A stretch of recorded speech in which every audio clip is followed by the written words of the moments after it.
Mesdames, Messieurs, bonjour. C'est un réel plaisir de vous informer sur cette info. Dans ce journal, retour sur les derniers résultats du Mondial 2026 et les temps forts de la compétition. Au Bénin et au Niger, les discussions se poursuivent pour une réouverture progressive de la frontière commune. Et puis en France, la fête de la musique est fortement perturbée par une canicule exceptionnelle qui touche une grande partie du pays. L'actualité internationale dans ce journal.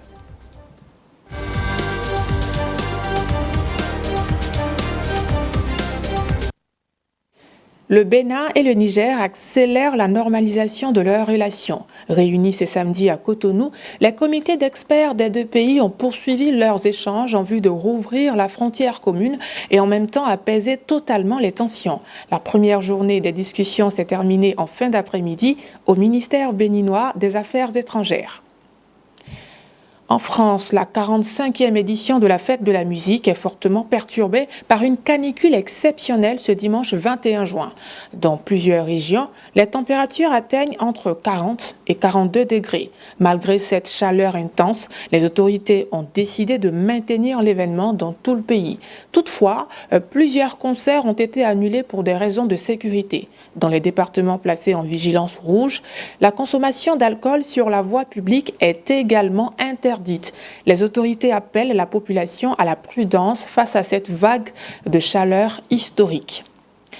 Autre actualité dans ce journal, les États-Unis et l'Iran entament ce dimanche en Suisse de nouvelles discussions pour tenter d'instaurer une paix durable au Moyen-Orient.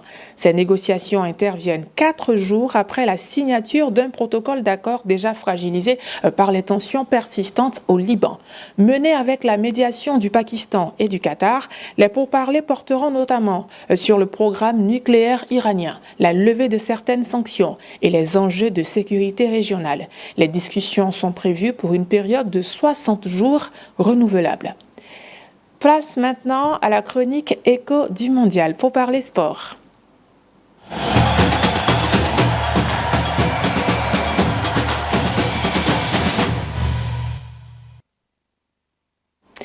Et maintenant, le point des dernières rencontres de la Coupe du Monde 2026 avec Mesmer Yao dans le 6h.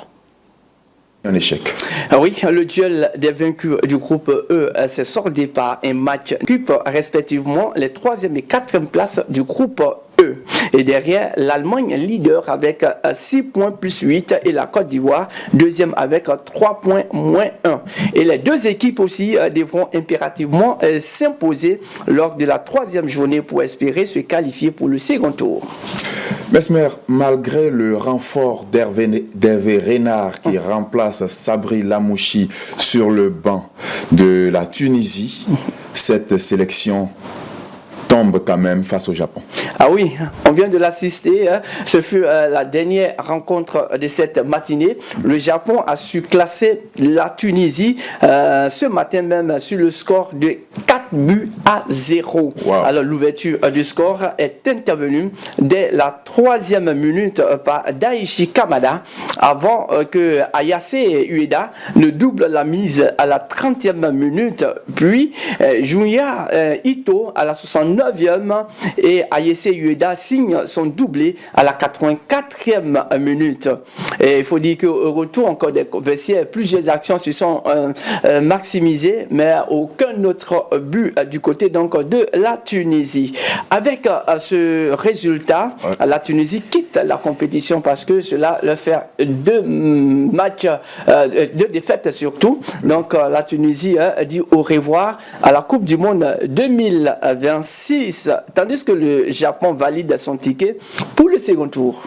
Alors, Mesmer, j'ai envie de dire que c'est vrai que cette Coupe du Monde-là nous gratifie de belles rencontres, mais en parallèle, c'est comme s'il y avait des sélections qui ont vraiment tissé ou signé un pacte avec les gros scores.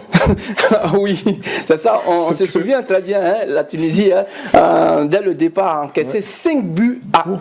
Et voici encore leur deuxième sortie, 4 buts. En Donc deux en deux rencontres, rencontres, 9 buts 9 encaissés. buts encaissés, c'est trop. Et ça dit que la Tunisie s'est pas bien préparée pour entamer cette compétition mondiale. Ça, c'est un point d'interrogation. Alors, il va falloir que désormais, ces équipes puissent se préparer comme se doit pour aller véritablement, non pour aller participer, mais pour confirmer leur présence, surtout comme le fait la Côte d'Ivoire et d'autres pays, le Maroc, le Cap-Vert, la RDC et bien d'autres. Et le programme de la journée a été également mis en avant par Mess Meyaro dans le 6h. Regardons. Nous aurons sous le coup de 16h la rencontre Espagne-Arabie Saoudite. Et puis à 19h, une autre rencontre Belgique-Iran. À 22h, une autre rencontre qui intéresse aussi les Africains. Oui, Uruguay et Cap-Vert. Et puis à 1h du matin, on aura Nouvelle-Zélande, Égypte, aussi une autre rencontre que les Africains vont aussi regarder parce que c'est l'Afrique qui joue. Alors on va les soutenir pour que nous ayons notre mot à dire dans cette édition de Coupe du Monde. Et c'est ici que prend fin ce journal. Merci de l'avoir suivi. Bonne fête à tous les pères et bonne suite de programmes sur cette info et sur cetteinfo.ci.